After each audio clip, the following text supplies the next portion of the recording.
Welcome back to Masters of Modern. I am your host, Alex Kessler, here with my co-host, Ben Bateman.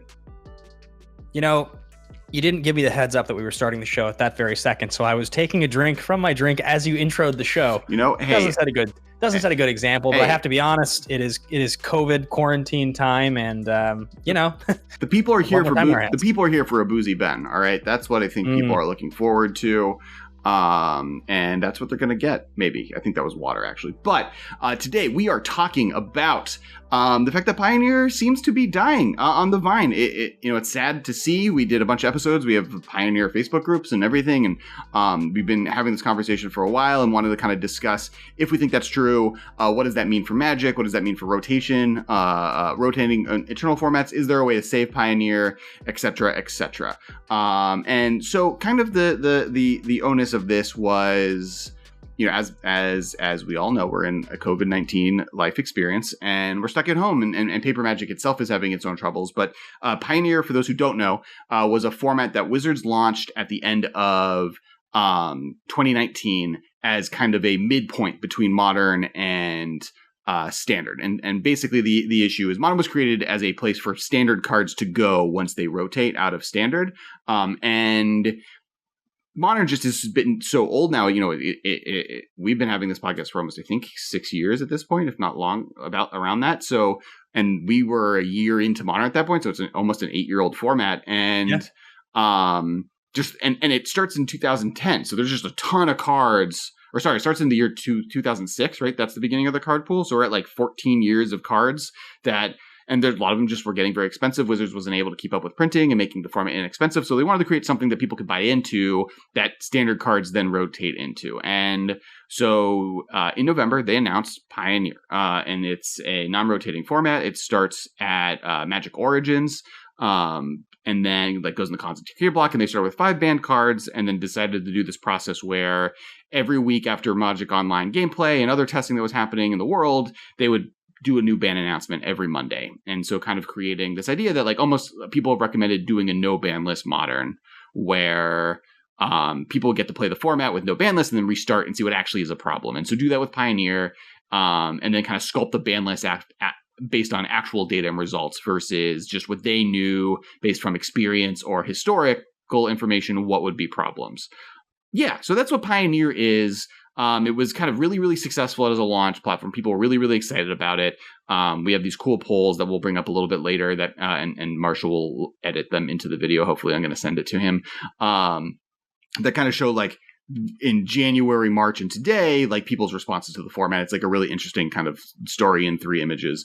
But people were really hyped. And then just a lot has happened since then. And at this point, it looks like Pioneer has kind of fallen by the wayside. And in my opinion, a lot of content creators think out there, it's kind of almost a dead format. And that's what today's episode is about. Yeah, I think a couple things to clarify with what you were saying there. I think it wasn't quite the end of last year. I feel like it was middle of last year. I feel it was more around a year ago, because I think it was in the fall, maybe late summer, early fall was kind of what I was thinking. It was because Eldraine was out already. So it was October. It was end of October, early November is when it happened, right? Because the format kind of launched with Veil or Oko and Once Upon a Time legal in the format. Right. Because I can remember I was at GP Portland back in December hanging with Professor, and he was really excited about Pioneer. He was talking about it a lot, and I think he had just put up a Pioneer video, and I think he was saying he was already worried that the Pioneer videos weren't performing as well as he had wanted. He was surprised because he felt like there was a lot of enthusiasm. So he already kind of had a question mark up when he was talking to me about it. He was like, I wonder if this is going to be a thing that continues to catch on. And time's no longer a real thing, so definitely not a big issue. But I think even GP Portland was December, right? That was the week before Christmas. Yeah. So I don't even know what day it is. It's Tuesday. Is it Tuesday? So yeah, I mean that wasn't even very far into the format. And then the other thing you mentioned, just because I think I'm right about this, I could be wrong, but I think Modern goes back to 2003, not 2006. So it's even deeper. Not 2000. The starting point of the format. Sure. Yeah. Cool. Yes. I think because only for the sake of fact checking, but also just because I think that means we're that much closer to 20 years of card pool. Mm-hmm. I believe Modern is a larger card pool now today than Legacy was, all of Magic was at the time of Modern's founding. Yeah, right. Like Modern is the largest, deepest format. And the interesting thing about it, I mean, there are larger formats, but like more like Modern was created because Legacy was unattainable. Part of that had to do with the reserved list, but part of it just had to do with how many years there were, and that was at that point, if Modern was, I believe, created in 2013, was a 23-year-old format, right? Or no, it was a 19-year-old format, and then now we're hitting almost a moment where Modern is older than Legacy was then. And also the impact of all these new sets, as we mentioned in our episode talking about Modern becoming a rotating format, have had such a major impact that now it's not even just the depth of the format, it's the depth of the format combined with all of these powerful cards that have thrown things for a loop and changed. There's been a major paradigm shift in the power. So, but we're not talking about Modern as much today as we are talking about Pioneer and the decline of Pioneer, as you mentioned. And I think it's a very interesting conversation to have for us, because if you and I go back to the days when newer formats were being introduced. Let's go back to the pre-modern days. So, you have extended, then you have overextended, new extended as they called it. You obviously have, Gavin Verhey was testing, I think, overextended at the same time they were developing Modern. But all of those formats, it's kind of what got him his job at Wizards, right? Not like among other things that he was doing, but he like created and fostered this really popular kind of fan-made format. And another good one to remember, and even before Modern, is the like Japanese invented format that started with like M15 and had all the cons block cards. Frontier. Frontier. Was it Frontier? Yeah, right. Yeah, Frontier. So these are all different sort of formats and ways people, want to play Magic. They come up with, different starting points. But I think what's really interesting about it is that it's very, very hard for those formats to catch on. If you think about the entire history of Magic and new formats that have been created, there's like 2 or 3 ever that have actually stuck. One of them was Commander. One of them was Modern. I would say those are the two. Legacy and Standard and Vintage, right? Like in Legacy and Vintage has always existed, and then they created Standard and Legacy as like next steps to that, with like type 2.5, type 1, and type 1.5, right? Or whatever. Type 2, type 1.5, and type 1 are Vintage, Legacy, and Standard. And then, in Modern and Commander, which is a fan-made format. And even with Commander, you have stuff like Tiny Leaders and Brawl that have had middling... Oathbreaker that have like middling successes, and like the ones that have even gotten close, which is like Brawl and maybe at the moment kind of Oathbreaker, exist because they do something unique, right? Like Oathbreaker lets you play Planeswalkers as Commander, which there's a schism of people that want to do one or the other. And then Brawl is supported by Magic Arena. And then Historic would be the last kind of format in this conversation to really talk about. And that's another one where is attached to Magic Arena, and its success is kind of linked to that. And we'll get into Historic, especially towards the end of the conversation, because that's our like third big thing. But before we but you were saying about just how many formats there were, or like how it's interesting to happens. Look. It's interesting to look over the years at that to try to figure out what is it about a new format that people gravitate towards? Why is it? And then specifically, we are now living in this age, and we're going to talk about this more later in the episode, with the widespread adoption of Arena and now with it being available on Mac, when a format's created, how easy is it for people to adopt that format? When it's a paper format, all the things we just talked about, those were all invented as paper formats originally. Pretty much every single one of those was invented and intended to be played originally as a paper format. When you started playing it online, that was like people adopting, just to being like, I'm going to take the thing I enjoy here, and I'm just going to play it in a more convenient way. Well, something like Historic is created for online. That's Brawl was created online. That's what it was created for. And format adoption online is significantly easier than format adoption in paper, right? Because online, if I own a card, I can have it in infinite different decks. I just need one copy of a card, and I can have it as many decks as I want, that one copy. In Magic, if I want a Modern deck and a Legacy deck and a Modern and Standard deck and a Pioneer deck, and I want to play Thoughtseize in all of those formats, I need 16 copies of Thoughtseize, or I'm going to need to have like all the exact same sleeves, and I have to make sure I like move them around and keep track of where stuff is, or use proxies. Like it's so much more difficult to have a deck in real life in some ways than it is in Arena, because you can interchange your cards and move them around however you want. And kind of talking about why things are adopted. You mentioned overextended and extended, right? And before Modern, what existed was extended, and extended was basically just a standard format that was 8 year, whatever amount of year. I think it was 12 years or whatever, but whatever years past standard. But still rotating. And that never ended up being popular. Part of the reason just was It was like supported during PTQ season, so like grinders had to play it for 3 months of the year. They realized they needed a format outside of standard for cards to go to, and this was their answer. But because it was rotating, it just really hurt people's wallets every year when it rotated, and you were losing like your $80 Tommerglyphs, right? The $70 card that you had to have 4 of rotates out, and you're just like, okay, now this card's gone. And so that was, and in many ways, is some of the reasons people have problems with format, right? They can't, in older formats, they want to buy a deck and have it last forever or as long as possible. Then they came out with new extended, and that was 4 years. So they're like, you know what? This is too long. Cards get too expensive by the time it rotates. If you want to enter the format, it's impossible to get into it. Let's create new extended. And new extended was less popular. It was only 2 years past standard, and just kind of ended up being a list of people's least favorite decks from the last 4 years of standard all fighting each other. It was like Jund versus Fairies versus Cobblade versus Valakut decks. And that was like basically the format. And so people are just like, well, this is miserable. At the same time, SEG launches their program, their tournament series, and Legacy ends up becoming the most popular format from a competitive play perspective. But the reserve list exists, and so these like fetch lands were getting to like thousands of dollars. It was so impossible to get invested into Legacy. So, but Modern Wizards realized, oh, people like the non-rotating part of Legacy. They don't care about how old it is. They want to be able to have cards being expensive. Let's create a format that isn't bound by the reserve list, that we can reprint cards into, that literally as we create this format, we will schedule a 2 years from now reprint set that we reprint as many of the staples as we possibly can, so that we like, and that's Modern Masters and where our name comes from. And let's launch it then. And then at that moment, Gavin Verhey is now running or Super Extended or whatever, and that's on Moto only and is doing really well, so it's popular. Tom Lapilli in a meeting with Wizards is like, when they're trying to figure out which year they should start, he's like, oh, why don't we start with the year that like the card backs change? Let's make it 8th edition, because that's when we went to the modern card framing. Wizards like, that's a better reason than anything else we have with, so great. And then it's sort of arbitrary, but yeah, it's what they came up with. So to add to what you're saying with that moment, with the inception of Modern, at that moment, they looked at exactly what you were talking about, those new extended decks, and what people had said, which was that I don't really want to play against Jund, against Fairies, against, I don't want these decks to be the only decks people are playing.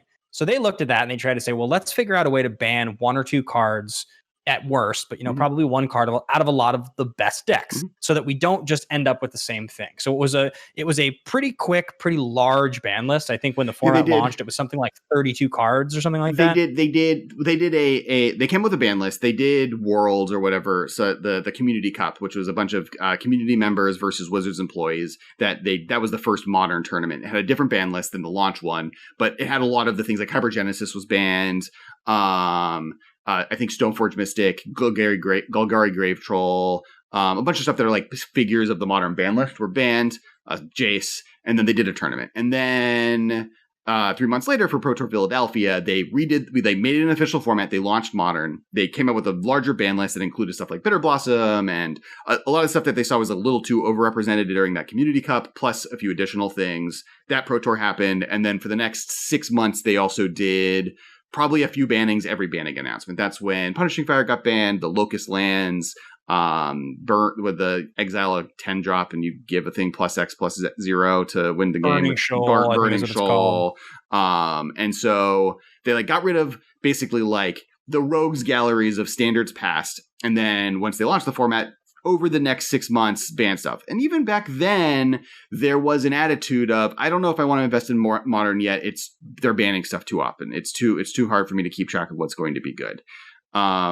Which is relevant to today's conversation, which is Pioneer. And Pioneer was created because Modern was facing some of the similar problems that Legacy has. It was just so expensive. There's so many cards. Wizards can't keep up with printing to demand. They've realized that the main choke point being fetch lands is not something they can print in a standard printed level set, and has extreme challenges being printed into, any other set, right? There's always going to be problems with fetch lands being added to something. And so they realized they needed something that was a little bit easier for new players to get into. And that is Pioneer. And Pioneer was responded to really positively. People were extremely hyped about it. We mentioned that kind of at the beginning of the podcast. and Wizards was like, you know what? Last time we banned a bunch of cards. We always get complaints that people need to take them off. We get all these complaints asking for a no ban list modern. Let's try something different. Let's start with no ban lists other than fetch lands, because we know those are the problem. We don't want them, and we want it just to be defined as a different format, the modern and legacy, no fetch lands. And other than that, we're going to ban stuff every Monday for a period of time. And the problem with this mentality, which is a relatively fine idea, it did sculpt Pioneer's ban list to be something that was, unique and built based on data. Now, there's an argument that every week there wasn't enough time to decide actually how good different strategies were. Like, there's times in Modern where like something's way too good, and then 3 weeks later, it's like no longer like Neoform, right? Right. If we freaked out 2 weeks into that card would have gotten banned, or Allosaurus Rider would have gotten banned. Right, and that hasn't been really a problem since Modern Horizons. Yeah. But the problem with what they did is kind of what we're mentioning, is they happen to be launching the no ban list ban plan in a year with more bannings than ever before in Magic history. And like, they didn't know that at the time, right? They didn't know Oko and Once Upon a Time and Veil of Summer and all these other cards were going to be were that problematic at the time of launches. There was like hintlings that Oko was unfun, but like after War of the Spark, into Modern Horizons, into Eldraine, then launching into Pioneer, into Theros Beyond Death, and now the companion mechanic, you have a year where then they decided to create a format where they banned multiple cards every week, and basically the whole world became fatigued. It's called banning fatigue, right? And people are just so tired of bannings. And so now this new, sexy, cool format that they were trying to push is people are tired by, because they're already tired by everything around it. And its main feature behind being affordable is that there's bannings a lot. Yeah, it's interesting if you think about it in terms of like comparison to any other retail product. And let's just take like the fashion industry, right? Look at clothes, and you look at like very classic, very standard clothing that you would buy, maybe a very basic leather jacket or a simple pair of jeans, versus any major trend you can remember, at least in our adult lifetimes, like, premium denim with like giant logos on the back pockets, or, any kind of like big, really super bright, wild looking style. Those things are great for a short period of time, but they're so extreme. In a short period of time, people get sick of it. They want to move on. And if it's expensive and those types of things keep happening, anybody who is heavily invested in that type of fashion will probably burn out and move on from it. They'll probably eventually want to buy something simple that they can hold on to that lasts a little longer, because they keep getting wowed, but they get fatigued by it. Dad jeans. There's a reason that all dads have them, and they're comfy. They last for 30 years, and they don't look great, but you never have to change. But yeah, no, I mean, and if you look at other formats, like, Tiny Leaders is a great example, right? Where like, this was a format that a bunch of people came up with. It was really cool. It was fun for like a month, but then like very quickly everyone was like, oh, this is just not that fun. Like, or why is this better than Commander? What is this really doing differently than other formats I'm playing? And that has happened and that happened with Frontier, right? People were saying like, oh, this is a method for, I think it was Haruya, to create a format to sell all of their old con staples that they just had tons of and make them more relevant. And people jumped into it pretty quickly, and there was like arguments, will this exist? And then it kind of fell by the wayside, partially because it was just like a little too soon, I think. And this format, Pioneer and Frontier, are very comparable. I think they have like, I think one started with M15 and one started with Magic Origins, which is the only difference. It's like a year or two. It's a year or two different. But so you have kind of a world where like adopting a new format is so hard already, and you create a format that people are excited about. There's a real reason Pioneer should exist, and then you just make it really hard for anyone to really jump in. Like, right? Like, for basically the first 6 months of this format, it was very expensive, to the point us as podcasters, I couldn't tell you Mono Green Devotion was like a main staple of the format. I think. And like it was even hard to see what the metagame is, because the moment a deck got good, they would ban it. So, and at the same time, every other format was having these bannings to the extremity that eventually got to Companion. So that's like the top end beginning problem, right? That's where the format starts, with banning fatigue. And then the plan was, starting in February and moving forward, multiple Pro Tours were going to be or major Pro Tour events or Mythic Champion, I think it's Pro Tours at this point, were going to be Pioneer focused. It was going to be paper tournaments of Pioneer. There are going to be multiple Magic Fests that the Grand Prix at those Magic Fests was going to be Pioneer based. It was going to be a big supported format this year because hopefully they were planning it by February. There would be a moment where it stabilizes and we can start growing the format. And then the worst pandemic in the history of our lifetimes happens and every paper Magic tournament is canceled for the indefinite future. Which didn't help any paper Magic, right? Like Modern is being hurt by that. Standard was hurt by that. Anything that basically wasn't playable in Arena had problems. There's been a lot of effort by the Commander community to even keep that format alive. That's been extremely impressive. Definitely check out Roll20 and Olivia's stream and the stream that Jeremy Noel does. Like they do weekly streams and they're keeping that Commander community alive. Channel Fireball did the really awesome Command Fest, but like paper Magic is known by paper Magic tournament play has basically moved onto digital platforms. And in those platforms, you're either playing Arena, which doesn't have Pioneer, or you're playing Moto, where like Legacy is affordable, right? The cost of a paper Pioneer deck, I think, is more expensive than a Legacy Moto deck, or even maybe like it's close to a vintage Moto deck. And so why play the less fun, less diverse format that you can't like find the exact strategy you want to play when you have Vintage, Legacy, and Modern available on the cheap? I think it also kind of brings us to the next sort of piece that I want to bring up here, which is, okay, so if Magic Online and Magic Arena are the current focus, that's like where the most players right now today are playing Magic, and the most tomorrow will be playing Magic, and even more with Arena, with obviously the introduction of it on Mac. It kind of means that Pioneer is a little bit of a format without a country, so to speak, because Historic is the Pioneer they want to push on Arena. And the thing that's especially interesting about that is, so while Pioneer has sort of an arbitrary start date that's not that long ago, so you have some interesting cards and some interesting decks with a small enough ban list. Historic is that in Arena, except that they gave us all these old cool cards. It's kind of like they printed a Modern Horizons into Magic Arena, right? Like, and so we got like a miniature, like 3 releases of those like Modern Masters or Modern Horizon sets, which are great. And we know how great those sets are. We know how much fun those sets are to draft. And so when you get cards like that introduced into a pool of newer cards, of course it's going to be more fun. It's curated. It's literally a curated list of cards they wanted to add to make it more interesting. Right. Like Pioneer in competing, because Wizards' plan for Pioneer in Magic Arena was always going to be, we are going to try and release every set up until Pioneer, right? We're going to, over the next 5 years or however long it takes us, release multiple times a year remastered draft sets or each of the different sets onto Arena so that we eventually have the modern Pioneer card pool.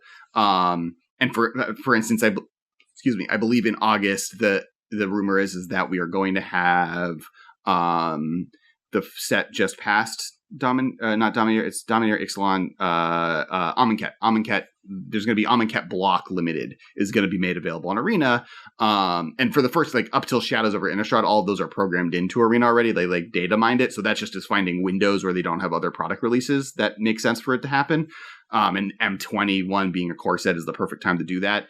But, so their plan is to eventually grow that. And like kind of going back to what you said, well, let me finish this. But no matter what happens, no matter how many sets they get into, if they get every single set that's in Pioneer, Historic is going to have A, people that are already aware of the metagame and like it, and B, a extra list of cards legal in Pioneer, or in Historic that aren't legal in Pioneer, that are literally a who's of people's favorite cards.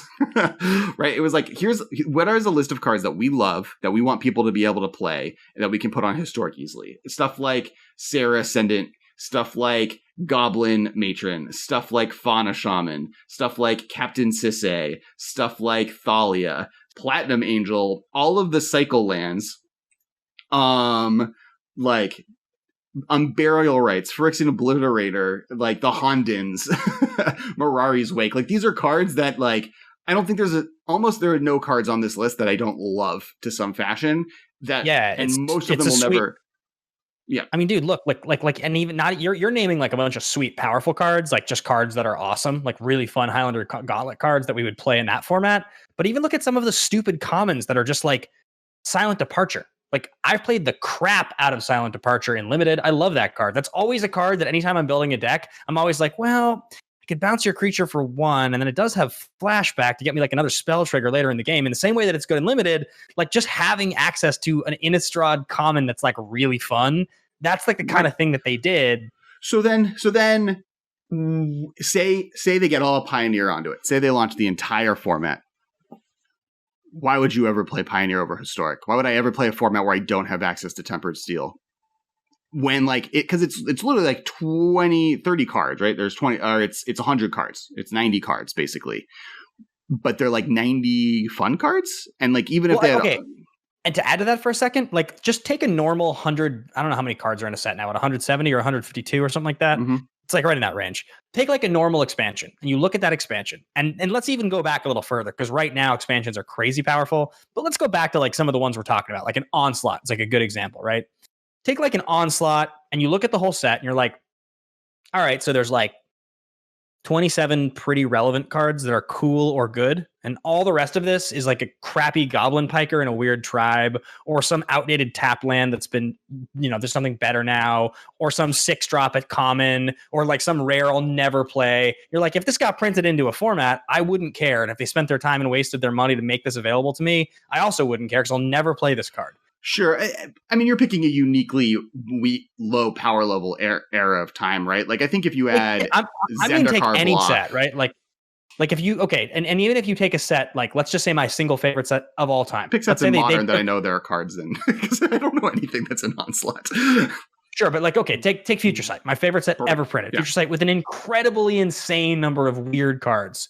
Even in Future Sight, there's still probably only like 35 cards that I actually would care to see even printed into Historic, because like the vast majority of those weird cards are just horrible. There's just like some like morph 3/3 flying 5-drop or something, or like, like a thing with a weird mechanic that is useless, like Fortify. Like, and Future Sight is famous for having weird oddball cards that eventually are relevant, right? Like the Delve Counterspell. No one wasn't seeing play until people were like, oh wait, Delve's good? Oh, this Counterspell is one of the best versions of this effect.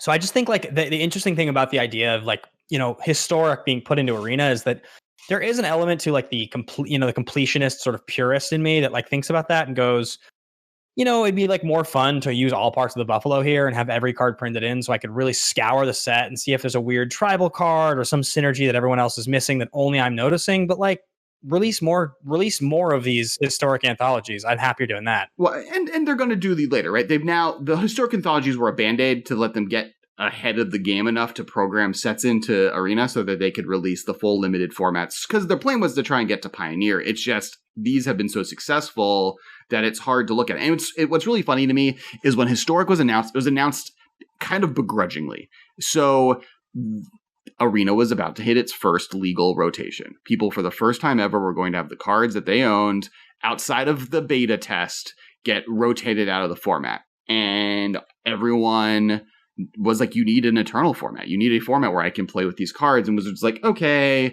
here, fine. We come up with this format called Historic, which is like not the best name because it just Dominaria literally has a mechanic called Historic.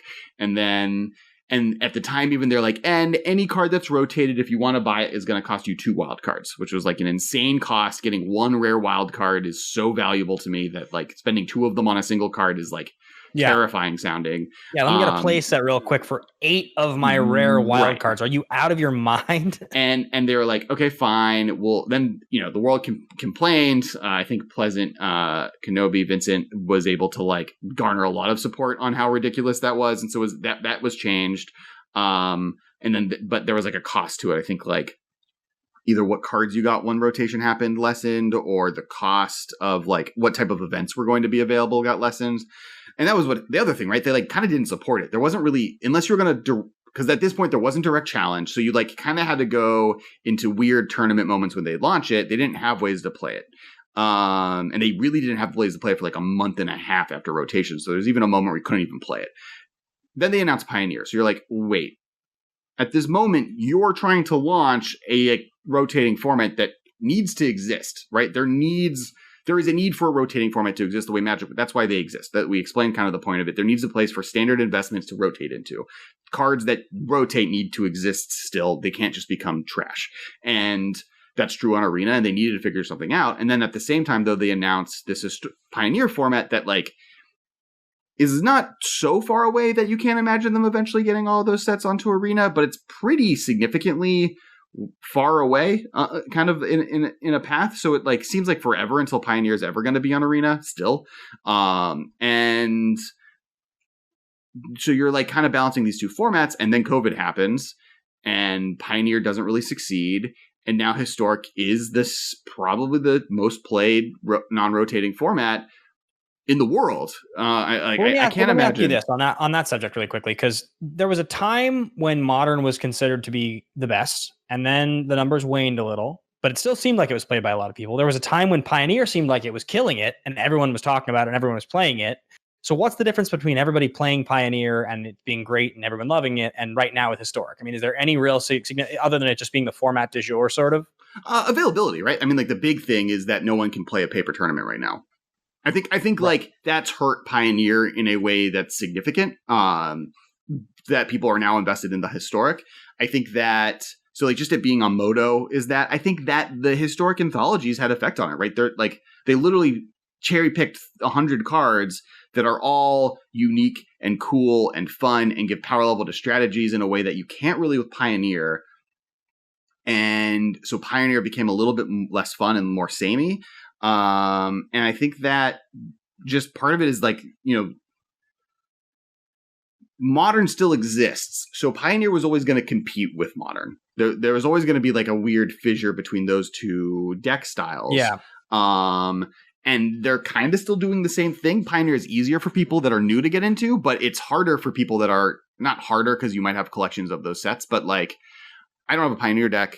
I guess I will eventually maybe have it if I have to, but like the investment of moving all of the cards from other decks that I have them in already, buying new cards that are staples in that format that aren't in Modern, so it's different, and getting even a chance to play that format when I need to figure out how to play some Modern games just for this podcast, makes it really unattainable for me.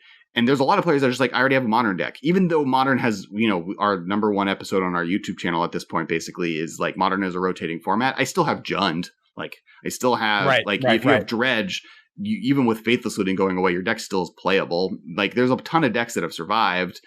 Even if they're not the tier 1 deck, you can still play Modern, and you can still take standard cards and apply to it. And that's something that has a bit of problem, right? That's the other maybe issue, is that Pioneer was born under the assumption that new standard cards cannot compete in Modern.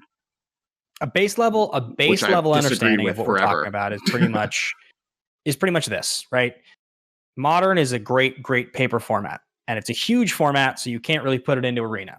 But you can play it on Magic Online, but Magic Online is only really a platform that has catered to grinders and streamers for years. It's fully a format that is basically there for people that want to grind a lot of Magic.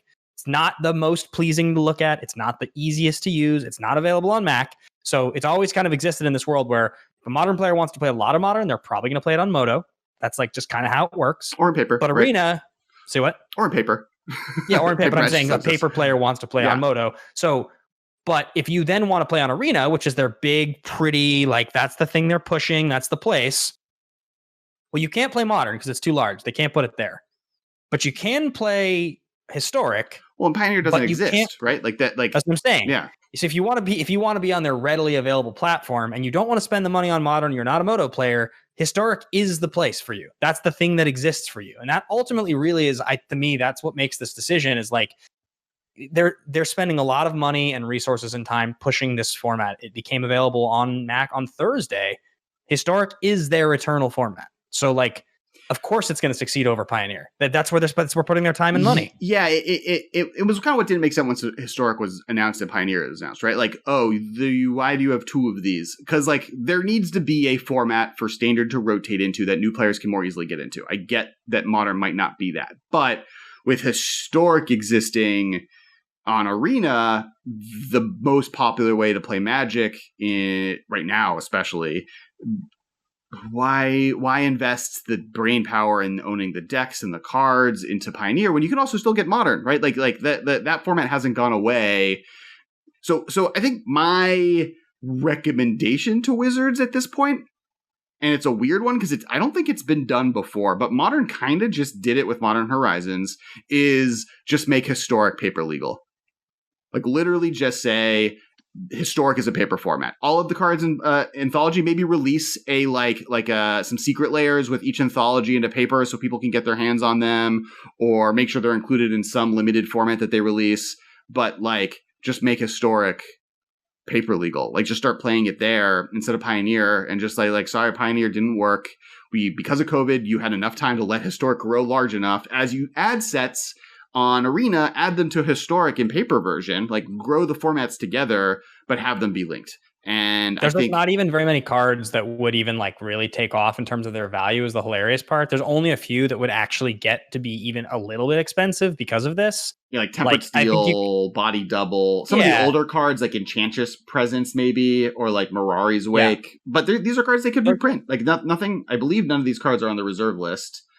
All of those would. I think all the ones you just mentioned would. I think Phyrexian Obliterator would probably go up in price a little bit. I think Mythic's and old stuff, right? That's what it. Mythic's old stuff, and like if there's a rare that is the best deck, like if Pack Rat is the best card in historic, and they make it paper legal, maybe it'll become expensive. But like Terravor would become expensive because that card is expensive already in paper because it's just. The last time it was printed was like in 1999. Yeah, and it's effing sweet. Oh yeah, I love Terravor. So that's my recommendation is just make historic paper legal. Use the historic anthologies. Just every card that's legal on Arena is legal and historic. That's the list. Scryfall and the Gatherer and Decked and every deck database can look it up. I don't think that's any harder than trying to remember what is in 8th edition.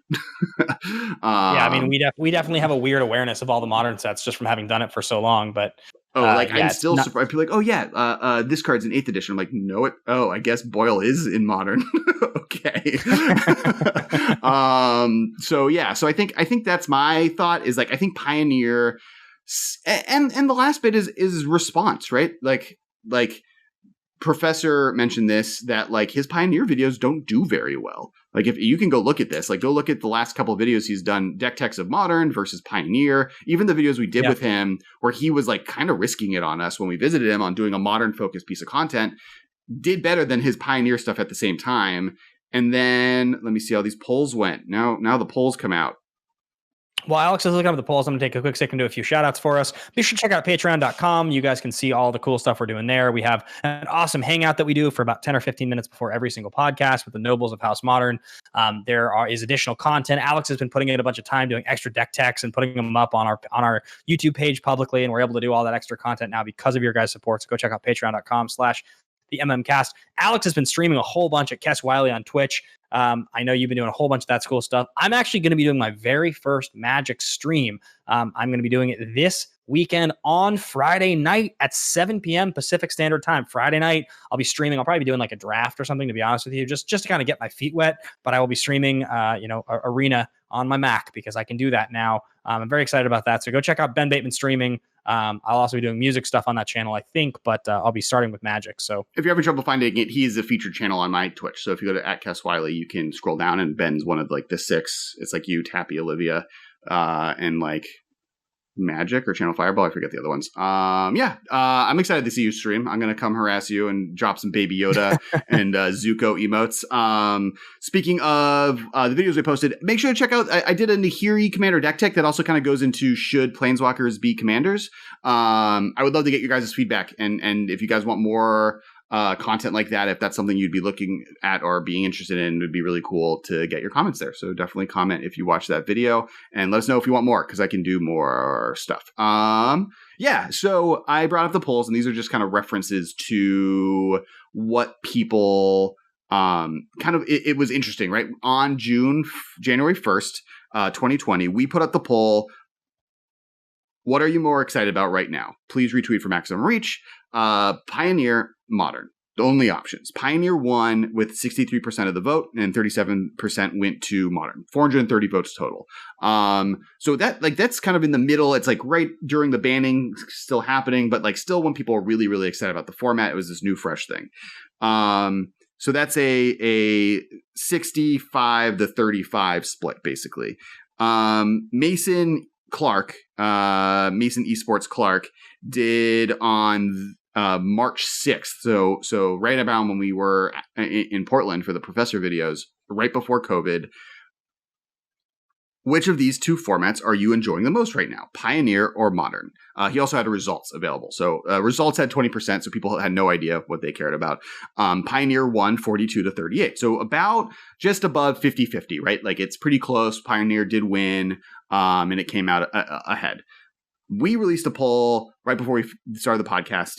Less votes. We had so far to this date, we'll have 165, though Marshall will put, I'm going to give all of these polls will be above us or below us somewhere in image form. Hopefully I will be sending the screenshots to Marshall. We posted the poll, literally the exact same wording of the first one. I didn't even want to change a letter. What are you excited most by right now? ?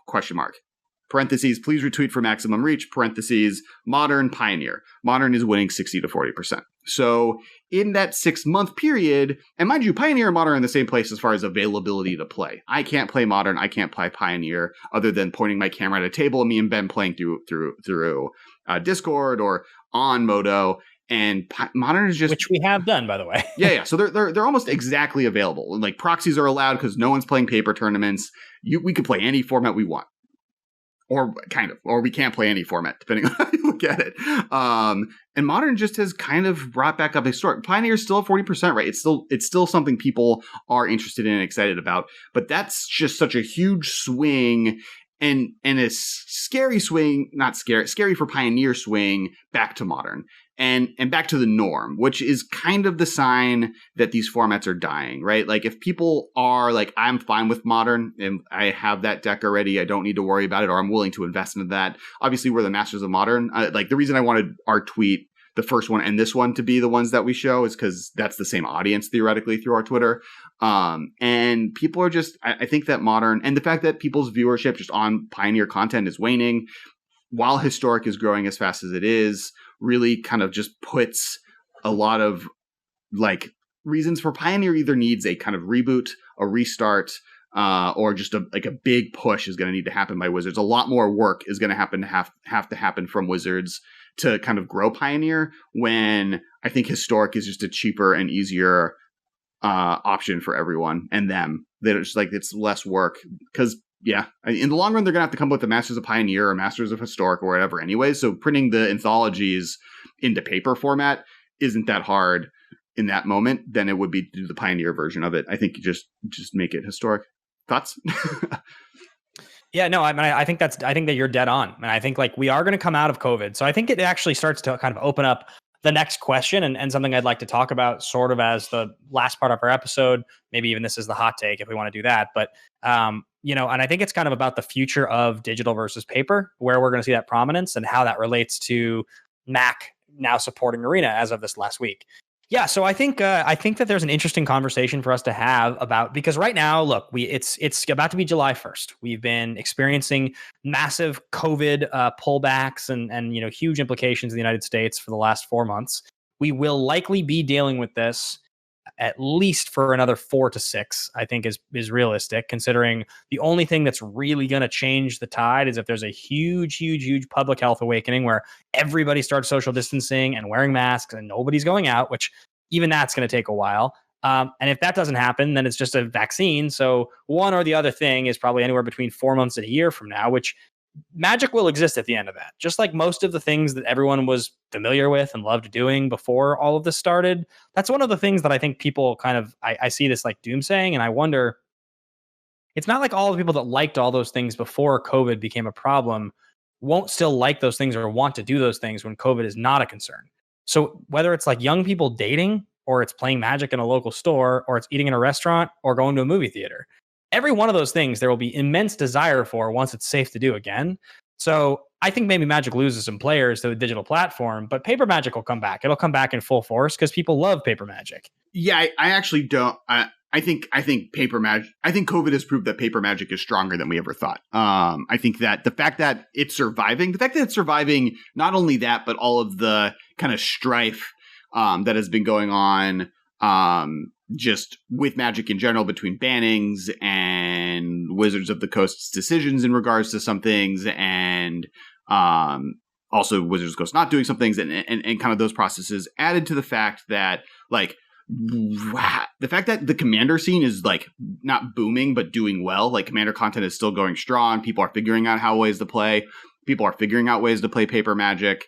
Like tournament Magic is hurt, right? That's like the thing that's weird. And I question what the Magic Fest looks like going into 2022. And does Wizards kind of figure out what that model looks like, since there's no longer like businesses centered around that concept? And what do your local game store look like? But I think paper Magic surviving all of this as is, the fact that it already is kind of surviving it, shows that it's like Arena can be the best thing on the planet, and it's not going to replace the gathering part of Magic the Gathering. Yeah, I agree. So I think with that in mind, it's sort of what it really talks about is what is the next 4 months to a year going to look like? What are we going to be looking like at the end of that? And what's the shift going to be? So let's start with this last Thursday. They have made Magic Arena available on Mac. Now, I had no problem installing this, booting it up, launching it. I haven't yet played a game, but knock on wood then. Say what? Knock on wood then. Yeah, but literally everything up to that point, and I'm talking, I tested like most of the functionalities. I went and I purchased gems to make sure that like it take me into a different window and all the stuff that was such a pain before. None of that was a problem. All the animations, the sound, everything was perfect. The boot up was fast. It was clean. It was easy. I quit it. I restarted my computer, booted it up again just to make sure, and so I was really happy. I've heard, my understanding is that a lot of people have not had that experience. That a lot of people have had a lot of glitches. I think like Wizards' problem with their digital product launches, there's a bunch of reasons for it that we can get into, but also just like Pokemon Go had the same issue, right? Like when something is extremely popular and the company and or group that's running it isn't like used to A-class title launches, then there are things that go wrong, and some Macs weren't just able to install Arena. That was true when it launched on PC, right? So you are lucky in the sense that as of now, you haven't had issues, because there are people definitely that haven't. That's not to say that there aren't people that haven't had issues. It's just, it's like a Russian roulette of does your computer accept the new system? So with that being said, it's now available, which means that Magic Arena can be played on all computers that are up to speed, that can actually, run the program. And as somebody, it's funny, you and I were talking about this before the show started. I was saying that one of the major limitations as a, Mac user who has a Magic podcast and loves playing Magic over the years was that I never could understand why Magic Online and Magic Arena just weren't made available to Mac. It didn't make sense to me. It always felt like it was a major limiting factor. And one of the things that kept me much more focused on paper. And your response was that technically, even though I love competitive formats, based on my play style and the fact that I love Highlander so much, I'm technically a casual Magic player. No. Sorry, you're a casual gamer. Got it. Okay. You are not a casual Magic player, because a casual Magic player is like a totally different thing than what we are. But you are definitely a casual gamer, right? If you are a actual gamer or a hardcore gamer, or because I think your statement was like Mac is the reason being on Macintosh computers or Apple computers is Magic the Gathering committing to esports. And my statement was that esports doesn't care about Macintosh or Apple. I keep calling it Macintosh like I'm like 99 years old. It doesn't care about Apple computers. Doesn't care about iOS. From their perspective, like if you are a gamer, you would either have a video game system or you would have a PC setup, right? Like if you're actually serious about playing competitive esports Magic, or games, you would have a desktop computer that would like glow and have cool lights on it and like 3 screens and whatever. And so making it available to Mac is almost more committing Magic Arena more to the casual gamer and the casual audience, which is large, right? Like I think actually they're going to have a lot of success. It being on Mac is going to be very good for them because the audience for Mac can be a lot of people that they grow into, and is important for them growing and becoming like more watchable maybe. But I think from a perspective of like competitive gaming, Mac doesn't matter. Like most games aren't available on Mac that people play competitive. I can't get it took League of Legends 6 years. It took unless the only real system is like Blizzard is pretty good about getting games on the Mac computers, but like everyone else is just like I don't even know. I had that PC and I bought a bunch of games for it, and then that PC got stolen. But because I bought them on Steam, I could download them on any computer I had, and I got a Mac next because I kind of hated my PC laptop. It was like the touch screen surfaces, whatever. And like Civilization 6 was the only game that would be able to be installed on both. So it's like, well, it's interesting what you talk about, because I don't know a single person who's like, yeah, I just updated my super fast, gaming Mac. Like it's always some like giant square black huge thing that's like, they claim the processing power is insane, but somehow costs a third of what my MacBook Pro costs. Right. And it's always like, I have no idea how to use it, but they're just like, for gaming, this is everything I need. It's way better than anything else you could possibly do with your computer. You can't do that with a Mac, right? That's the reason gamers don't like Macs, and why then gaming companies don't make games for Macs, is because you can't customize your Mac computer to the same extent that you can customize a PC. You can't like upgrade as soon as the next quality video card comes up. You can't like switch that out. You're just stuck with your Mac one. Now, the trade-off on that is that, and I don't need to get into a large conversation about the benefits of Macs versus PC, but Macs have a larger self-ramp, right? Like, I have a 2009 iMac that people use in the office still, and is like a totally functioning iMac. If I was a PC, I would have had to replace parts or get a new one. So, like, that's a little bit of the balance, and figuring out which one is for you, whatever. But for the cool thing about Arena coming out is it does now hit a much larger casual audience, right? There's a lot more people that aren't into esports but wanted to play Magic, or just are Mac users that couldn't play Arena, that now have that as an available option to them in a functioning way. And I do think that does increase the chance of an audience for it. I'm a Magic player in paper. I always have been. I love so many things about paper Magic, right? It's not just that I understand it, because I understand other things. I mean, I'm capable, obviously. I'm a smart person. It's that there's something about the way the cards look. There's the history I have with the game. There's the way they look in sleeves. There's the foils. There's just so much to Magic that I have a really hard time letting go of or adapting to, like Runeterra or some other game. Like, it just doesn't connect with me the same way. It has no ability to break in for me. And so as that player, I just happen to be somebody who owns a Mac. And so my only real, the thing I want is conveniently to be able to play the game that I understand, that is dear and near to my heart, on my computer. Mm-hmm. So I think that's where a lot of other players in my probably age group and level of experience with Magic will relate. It's not about wanting to play Magic on my computer, not being able to, so I'll adapt and play a different game. It's that Magic's the best game, and I've been playing it forever. So not being able to play it on the computer that I own, can do everything else in my life, has always been the issue, and has always been like a restrictor for me actually taking my business and my support of Magic the Gathering online. Mm-hmm. It's always been the biggest limiting factor. And I think there's a lot of people that feel kind of the same way, that they want to take that antique car parked in their driveway that they have so much history with, they would never want to let go, and be able to do it at their computer desk. Yeah, I don't disagree with you. I think there are a lot of Magic players, or casual Magic players, or people that used to play Magic that like are Mac users. Like, I think that's like a pretty significant number of people that now Arena is now even more available, right? So I do think you're right that there is a larger audience that is now gained by being a Mac, just inherently, right? Like 50% of Mac's computers sold and personal computers sold are Macintosh computers. And so I also think Macintosh, there it was again. I also think the last point there is, it's not like you buy a MacBook Pro laptop because you're like, well, this was the only one I could afford and it does enough of what I want. You tend to do it because you have a sense of like, it looks really sleek and there's a little bit of like a sense of pride. Maybe you've owned one before. You like how it looks. You like the advertising behind it. You spend a lot of money on it. It's not cheap. Mm-hmm. So when you get that computer and it can't support the game you want, it's like a head scratcher. It's like, Are you kidding? I can't play. And the way they're able to do it is they're selling it through, like, they have to run their client within another store system, right? That's why you have to buy it through the Epic Game Store. So, like, by being through the Epic Game Launcher, Epic Games has been able to give them more resources to be able to launch stuff on Mac. And theoretically, there's, the hope or idea is that this gets to iPad now and iPhone and all of those things, which will be really interesting when they pull that off. And I think that's that blowing it out of the water, right? Once you can play this in an airport on your iPad is like an insane moment in Magic history. But other game, Hearthstone does that, and like most other TCGs, digital ones can do iPad games. So that's like theoretically what's available, and we'll see if that ever happens. But yeah, I think one of the reasons people buy Macs, like, it's there's like obviously the culture around it. I know how to use a Mac, or I know how to use a PC, and old dogs don't like learning new tricks. I think part of it is also reliability versus technical know-how. I think that a PC is a better computer if you know how to use computers. But if you don't know how to use computers, they're terrible for you. And if you don't know how to use a computer, Macs are easy, right? Everything's a logo.